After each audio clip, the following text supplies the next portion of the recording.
السلام عليكم ورحمة الله وبركاته. ازيكم حبايبي؟ عاملين ايه؟ يا رب تكونوا في اسعد حال. قبل ما ابدا الفيديو صلي على النبي والناس كلها. اللهم صل وسلم عليك يا حبيبي يا رسول الله.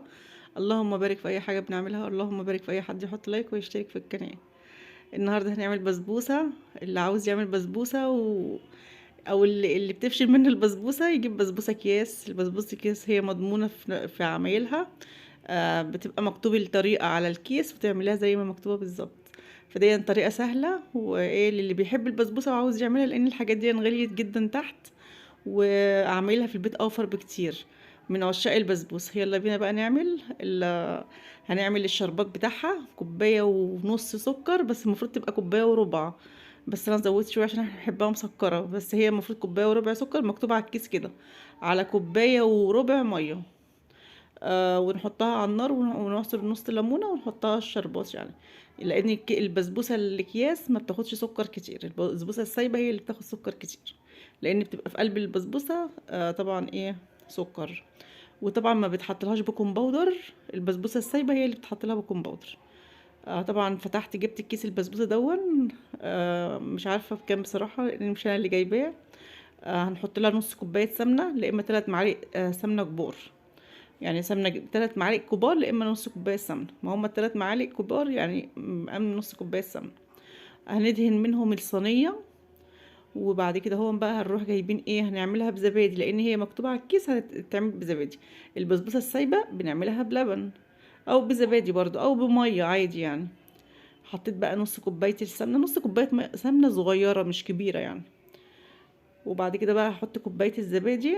كوبايه الزبادي هي عموما ساعات بتبقى في كوبايه زبادي صغيره، وساعات بتبقى في كوبايه زبادي كبيره. فانت هتحطي كوبايه زبادي كبيره. وهنعجن بقى ايه، وهنروح حاطين كوبايه الزبادي على السمنه، وهنروح ايه يعني رجنهم في بعض كده، عاملينهم خليط يعني. ده الزبادي اللي انا كنت عاملاه يا حبايبي. بصوا ما شاء الله متماسك ازاي. انا بقول لكم بصوا بقى، اللي بالكوبايه ما بينزلش خالص، لان معمول بطريقه صح ومعمول تحفه تحفه تحفه. يا ريت تشوفوا الفيديو وهتستمتعوا بيه ان شاء الله. انا منزله لكم ان شاء الله هنزل لكم او منزله لكم الفيديو بتاع الزبادي وبتاع الفول وبتاع الطحينه الثلاثه مع بعض والله فيديو مفيد وهيعجبكم جدا. تروحي بقى تقعدي تقلبي كده السمنه او الزبده، سمنه او زبده اي حاجه، بقلب كوبايه الزبادي وترجهم كده اكنك بتعملي كيكه يعني. وبعد كده بقى تحطي محتويات الكيس. اسهل طريقه. شفتوا ازاي؟ خلاص البسبوسه خلصت. وطبعا لو عندك سوداني، عندك عين جمل، عندك لوز. انا كان عندي حبه لوز كده في الفريزر والله من السنه اللي فاتت. انا ما جبتش الصينيه دي مكسرات خالص. طبعا رمضان ما يحلاش الا بصينيه كنافه وصينيه بسبوسه. عملنا الكنافه واتاكلت، فهم كان نفسهم ياكلوا بسبوسه، واعمل لهم حاجه مع البسبوسه برضو دلوقتي هتشوفوها. بس انا عشان الفيديو ما يطولش عليكم، انا كنت لسه منزله الفيديو ده قبل رمضان، فيديو الجلاش الغوايش. عملت لهم لفه، كان عندي لفه في الفريزر كده. اي حاجه في البيت بتنفع والله يعني. احنا قاعدين عاوزين ياكلوا حاجه مسكره، نبعت نجيب طبق حلويات ب 300 جنيه. كان عندي كيس البسبوسه، كان عندي لفه الجلاش، قمت عملت لفه الجلاش. وبعد كده الاولاد قالوا لي بقى صوري بقى ايه البسبوسه، قلت لهم ماشي. فانا مولعه الفرن دلوقتي بعمل الجلاش، وبعد كده هم بقى هروح ايه، ابقى احط صينيه البسبوسه بعد ما اطلع الجلاش.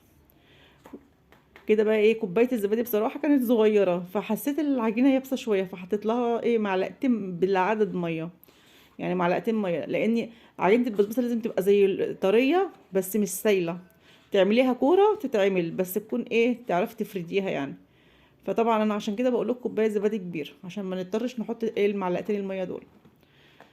هما مش مكتوب على محتويات الكيس ميه خالص، بس انا لقيتها جافه في ايدي وانا بعجنها، عشان كده عجنت بايدي، لان ملمس الايد غير ملمس المعلقه. طبعا ما تقلبش كتير، يا دوب مسافه ما السميد يدوب في قلب السمنه وكوبايه الزبادي بس. بصوا كوره ازاي نازله، كوره بس سايله يعني، طريه طريه يعني مش يابسه. وطبعا ما نعجنش فيها كتير، لان البسبوسه كل ما بتتعجن كل ما بتصمديها يعني، بتطلع منك فاشله او بايظه. العجن الكتير بيخليها تطلع ناشفه، ما تخليهاش تشرب الشربات. طبعا كلكم اتحطيتوا في الموقف ده، البسبوسه طلعت كده وما شربتش الشربات. يعني انا حصلت لي كذا مره يعني، مش هكدب عليكم. بس طريقه اكياس البسبوسه بتبقى طريقه ناجحه 100%.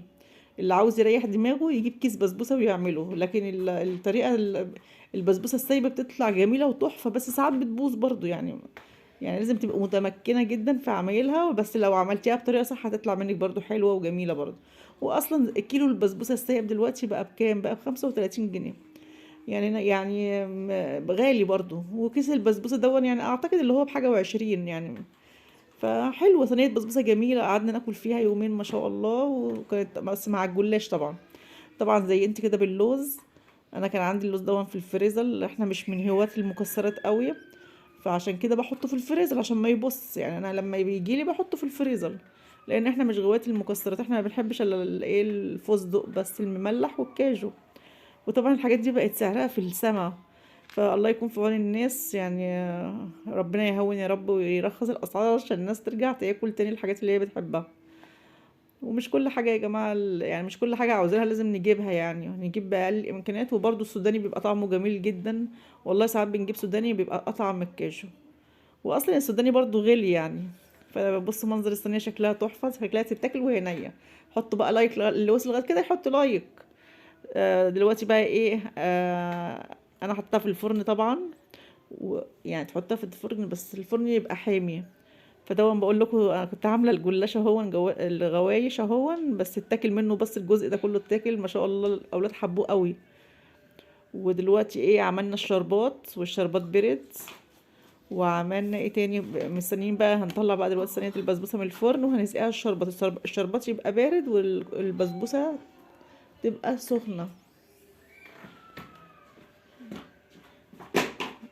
طلعت صينيه البسبوسه بس ما شاء الله شكلها عامل ازاي، تحفه تحفه تحفه. يعني قعدت في الفرن حوالي نص ساعه او اقل من نص ساعه ب5 دقايق كده.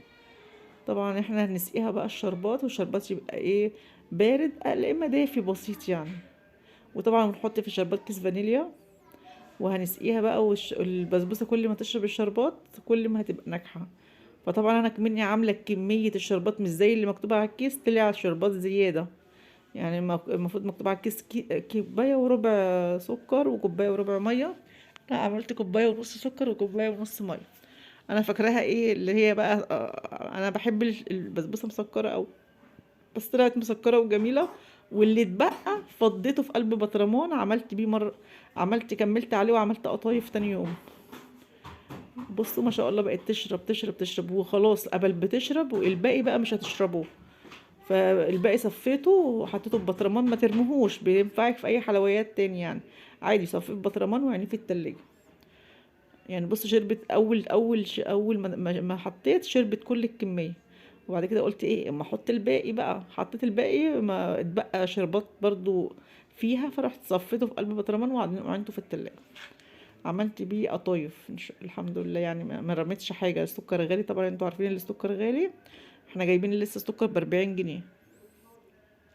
طبعا ب40 جنيه يعتبر مش غالي قوي، بس كان ابني جايبهولي برضو مره ب50. ودي شكل البسبوسه بعد ما قطعتها. طبعا ايه هتقولوا له ايه ده انت بتعملي بايديك كده اهي، انا بحب اعمل بايديا، انا عاملاها بايديا انا اللي هاكلها. والله بسبوسه تحفه تحفه تحفه، عجبت الاولاد قوي وبالف هنا وشفا. وده طريقتي في عمايل البسبوسه، انجح طريقه واسهل طريقه للمبتدئين. كل سنه وانتم طيبين، يقعد عليكم الايام بخير. وطبعا الجلاش الغوايش ده تحفه تحفه تحفه. وده بص بقول لكم الشربات اللي اتبقى اهو، انا هصفيه دلوقتي في بطرمان. وحطوا لايك واشتركوا في القناه. السلام عليكم ورحمه الله وبركاته، باي باي.